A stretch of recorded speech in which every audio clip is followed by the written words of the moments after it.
Thank you, Prime Minister. And kia ora and good afternoon, everybody. Thank you very much for the warm welcome. And can I just say, I am absolutely delighted to be back here in Sydney. And Prime Minister, it's good to renew our friendship and our relationship. And thank you for the generosity and the way that you've hosted us and our team here so well over the course of the today.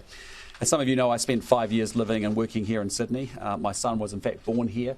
My daughter now lives and works and had studied here in Australia. So I have to declare that the health of the relationship between New Zealand and Australia is actually very close to my heart. I am very pleased that the trans-Tasman bond remains as strong as ever. And it's been forged through that ANZAC spirit on the beaches of Gallipoli, but more importantly by 80 years of diplomatic representation. And as the Prime Minister said, 40 years of our closer economic relationship. And this is a relationship that actually deserves constant renewal. We want to deliver new energy, new enthusiasm and new direction to ensure that our bond is fit for contemporary challenges that we see. We are a family and we step up for each other in times of need. And I want to say thank you, Prime Minister, for the way that you and Australia responded to Cyclone Gabrielle and gave us support earlier in the year when we had a rather difficult and devastating extreme weather event.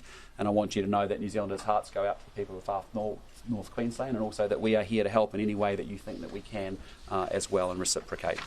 The depth of our relationship is unique and it actually spans all areas, including security, our work together in our region, economic integration and obviously our people and our strong cultural links. If I can talk a little bit about defence and security, we know we're facing a more challenging and complex world. Close security and defence relationships we have with our only ally, Australia, is very foundational for New Zealand.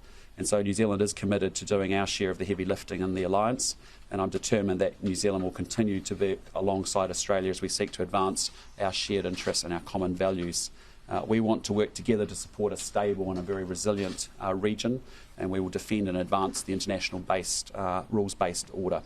And that's why we agreed that our Ministers of Foreign Affairs and Defence will hold their first joint meeting, most likely in the new year, as quickly as possible after Christmas, to dive into some of those issues and to ensure that our plans and our responses are aligned and coordinated and mutually supportive.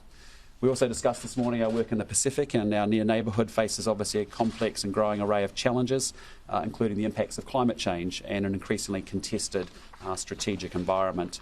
And we are determined to work together as bedrock partners in the region, together working with our Pacific Island nations partners, particularly through the Pacific Island Forum, which is a key mechanism for us to continue to ensure peace and stability in the region. And then with respect to trade and economy, this is a relationship that has $32 billion in annual trade.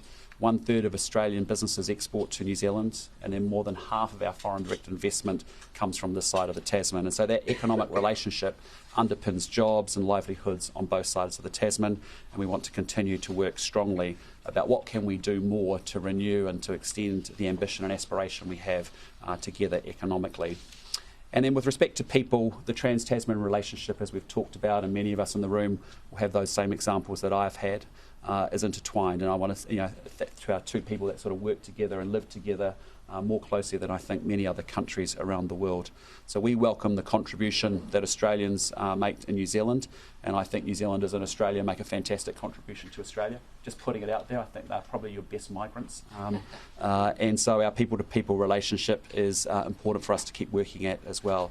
And I do just want to especially acknowledge Prime Minister Albanese and the Albanese administration for the work and the interventions that you made to make it easier for New Zealanders to have a pathway to citizenship here in Australia. And I think that's a good thing for the New Zealanders here, but I think it's also a very good thing, as I said, for Australia as well, knowing how good those migrants actually are.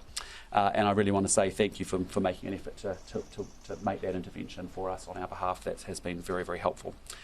Finally, Prime Minister Albanese and I just have also started discussing how we get out of the formal meetings that we have between our respective governments over the course of the next year.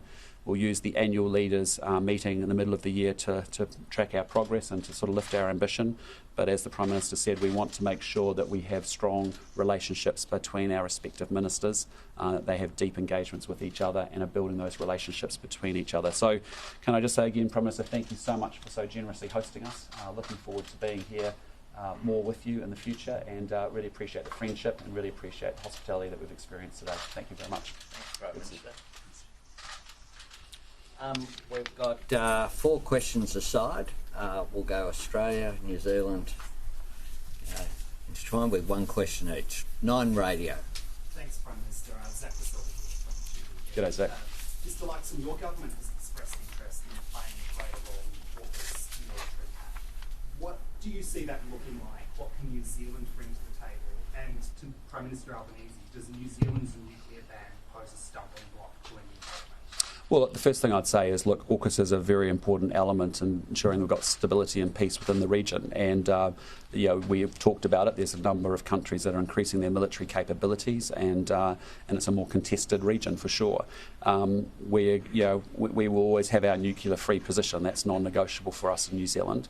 But we already have our navies that work together in an incredibly interoperable way, and we want to see more interoperability, frankly, between our respective defence forces. So from my point of view, we are interested in exploring Pillar 2, particularly in AUKUS, and the new technologies and and the opportunities that may mean for New Zealand to participate.